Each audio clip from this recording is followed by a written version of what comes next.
श्री ओंकारेश्वर, श्री अमलेश्वर। यह ज्योतिर्लिंग मध्य प्रदेश में पवित्र नर्मदा नदी के तट पर अवस्थित है।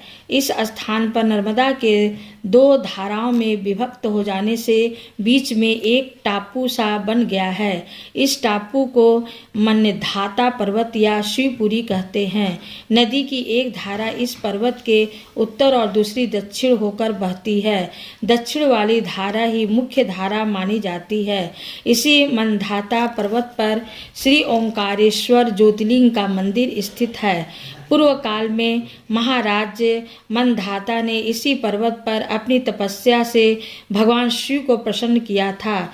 इसी से इस पर्वत को मन्धाता पर्वत कहा जाने लगा है। इस ज्योतिर्लिंग मंदिर के भीतर दो कोठरियों से होकर जाना पड़ता है। भीतर अंधेरा रहने के कारण यहाँ निरंतर प्रकाश जलता रहता है। ओंकारेश्वर लिंग मनुष्य निर्मित नहीं है, स्वयं प्रकृति ने इसका निर्माण किया है। इसके चारों ओर हमेशा जल भरा रहता है। संपूर्ण मन्धाता पर्वत ही भगवान शिव का रूप माना जाता है। इसी कारण इसे शिवपुरी भी कहते हैं। लोग भक्तिपूर्वक इसकी परिक्रमा करते हैं।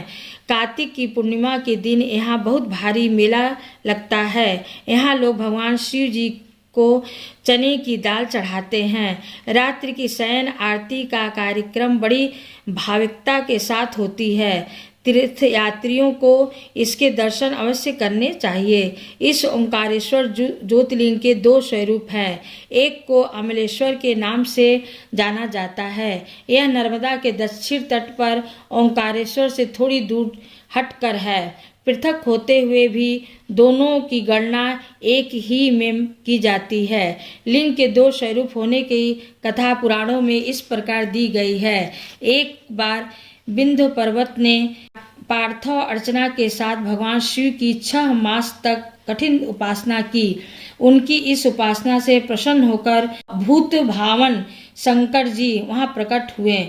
उन्होंने विंध्य को उनके मनवांछित वर प्रदान किए।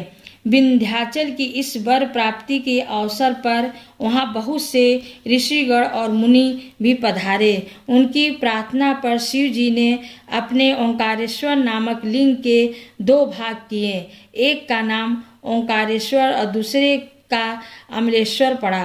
दोनों शिवलिंग का स्थान और मंदिर पृथक होते भी दोनों की सत्ता और स्वरूप एक ही माना गया है। शिव पुराण में इस ज्योतिर्लिंग की महिमा का विस्तार से वर्णन किया गया है। श्री ओंकारेश्वर और श्री अमलेश्वर के दर्शन का पुण्य बताते हुए नर्मदा स्नान के पावन फल का भी वर्णन किया गया है। प्रत्येक मनुष्य को इस क्षेत्र की यात्रा अवश्य करनी चाहिए। लौकिक पारलौकिक दोनों प्रकार के उत्तम फलों की प्राप्ति भगवान ओंकारेश्वर की कृपा से सहज ही हो जाती है। अर्थ, धर्म, काम, मोक्ष की सभी साधना उसके लिए सहज ही सुलभ हो जाते हैं। अंततः उसे लोकेश्वर महादेव भगवान शिव के परम धाम की प्राप्ति भी हो जाती है। भगवान शिव तो भक्तों पर आकर ही कृपा करने वाले हैं। वह ऑर्डरदानी हैं। फिर जो लोग यहाँ आकर उनके दर्शन करते हैं उनके सौभाग्य के विषय में कहना ही क्या है। उनके लिए तो सभी प्रकार के उत्तम पुण्य मार्ग सदा सदा के लिए खुल जाते हैं। धन्यवाद।